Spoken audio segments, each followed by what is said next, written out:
ಬರ್ತಕ್ಕ coffee ಕುಲ್ಜಾರೇನ್ರಿ? ಅಯ್ಯೋ ಎಂಥ ಜೋರು ಸಿಕ್ಕನಕ್ಕ.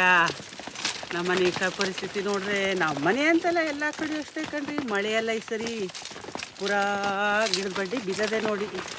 ಅಲ್ಲ ರೇಟ್ ಚೆನ್ನಾಗಿದೆ ಅಂತಾರಲ್ರಿ. ಎಂಥ ರೇಟ್ ಮೊನ್ನೆ 11:30 ಅಂತಂದ್ರೆ ತಿರ್ಗಾ ದಿನ ಕೇಳ್ತೀವಿ 10:30 ಅಂತ. ಎಂಥ ರೇಟು ಏನು ಎಲ್ಲ ನೋಡಿ ನಮ್ಮ ಬಡವರಿಗೆಲ್ಲ ರೇಟ್ ಸಿಕ್ಕುದೆಲ್ಲ ದೊಡ್ಡವರಿಗೆ. ಯಾಕಂತಂದ್ರೆ ನಾವು 3 ವರ್ಷ ಇಟ್ಕೊಂಡು ಅಡ್ಕಿನ ಮೊನ್ನೆ ಕೊಟ್ಟು ಪುಕ್ಷಟೆ ಕೊಟ್ಕೊಂಡ ಮಾಡೀವಿ. ಎಂತ ಮಾಡಿದ್ವಿ ಹಾಗೆ ಕಾಪಿನೂ ಅದೇ ಥರ ನಾವು ಕುಯ್ದು ಒಣಗಿಸಿ ಕೊಡೋಷ್ಟೊತ್ತಿಗೆ ಮತ್ತೆ ರೇಟ್ ಬಿದ್ದೋಗಿರ್ತದೆ. ಹಂಗಂತೀರಾ? ಮತ್ತೆಂತದ್ರಿ ಮಂಗ ಬರ್ತಾವ? ಓ ಮಂಗನ ಕಾಟಾರ ಕಡಿಮೆ, ನಮಗೆ ಸುಮ್ಮನೆ ಸುಳ್ಳು ಅಂತ ಹೇಳೋದಲ್ಲ. ಮಂಗಾರು ಬರೋದ್ಲ ಕಣ್ರಿ, ಜನ ಸಿಕ್ಕುದ್ಲ, ಜನರೇ ತಲೆ ಬಿಸಿ. ಈಗ ಎಷ್ಟು ಕೇಳ್ತಾರೆ? ಓ ಸುಳ್ಳು. ಅವ್ರ ಮನೇಲಿ 6 ರೂಪಾಯಿ ಕೊಟ್ಟರು, ಇವ್ರ ಮನೇಲಿ 8 ರೂಪಾಯಿ ಕೊಟ್ಟರು, ಅವ್ರ ಸಂಬಳ 600 ರೂಪಾಯಿ ಕೊಟ್ಟರು, 700 ರೂಪಾಯಿ ಕೊಟ್ಟರು ಅಂತ. ನಿಮ್ಮಲ್ಲಿ ಕುಯ್ದ್ರಾ ತಿರ್ಗಾ ದಿನ ಬಂದು ನಮಗೆ ಹೇಳೋದು. ನಮ್ಮಲ್ಲಿ ಅವ್ರ ಮೇಲೆ ಕೊಟ್ಟರೆ ಇಷ್ಟು ಅಂತ. ಒಂದೋ ಬಿದ್ದಾಡಿ ಹಣ್ಣು ಹೆರ್ಕೋದಿಲ್ಲ.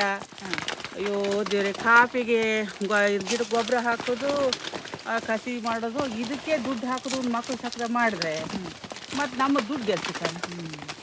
ಮತ್ತು ಒಣಗ್ಸೋಕ್ಕೂ ಮತ್ತೆ ಜನ ಬೇಕಲ್ಲ. ಓ ಎಲ್ಲದಕ್ಕೂ ಜನ ಬೇಕು. ಉಣಸಿ ಮನೆಗೆ ಹೋಗಿ ಚೆನ್ನಾಗಿ ಕೊಡುವವರೆಗೂ ಜನ ಬೇಕು ನೋಡಿ. ಇನ್ನು ನಮ್ಮಿಂದ ಏನು ಆಗೋದಿಲ್ಲ. ಎಂಥ ಜನ ಸಿಕ್ಕು ಕೆಲಸದವರಿಗೇನು ಕಾಫಿ ರೇಟ್ ಒಂದೇ ಕಾಣೋದು ಅಲ್ಲ. ಮತ್ತೆ ಅಂತ ಅವ್ರು ಹೇಳೋದು ಹಾಗೆ 11 ಆದೆ 12 ಆದೆ.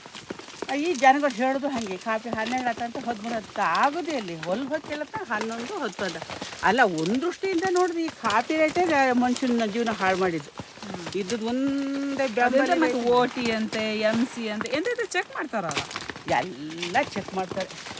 ಈಗ ಲೋಡ್ಗಟ್ಟೆ ತಗೊಳೋದರಿಗೆ ರೇಟ್ ಕೊಡ್ತಾರೆ, ನಾವು ಉಣಗ್ದಾಗ ತಾನೆ ಕೊಟ್ರಿಗೆ ಅಂತ ರೇಟ್ ನಮಗೆ. ಎಷ್ಟು ಊಟ ಆಗ್ತದೇನ? ಎಂಥದಪ್ಪ ಈ ಸರಿ ಏನಂತ ಗೊತ್ತಿಲ್ಲ ನೋಡಿ. ಅರ್ಧ ನೆಲದಲ್ಲ ಅದೇ ಪೂರಾ ಮಳೇಲಿ ಉದ್ರಿದ್ದ, ಕೆರ್ಕೋದಿಲ್ಲ, ಟಾರ್ಪಲ್ ಬರ್ಗಡ್ದು ಎಳ್ಕೊಂಡು ಹೋಗ್ತಾರೆ ಅದ್ರ ಮೇಲೆ. ಒತ್ತುವರಿ ಜಾಸ್ತಿನ ರೆಕಾರ್ಡ್ ಜಾಸ್ತಿನ?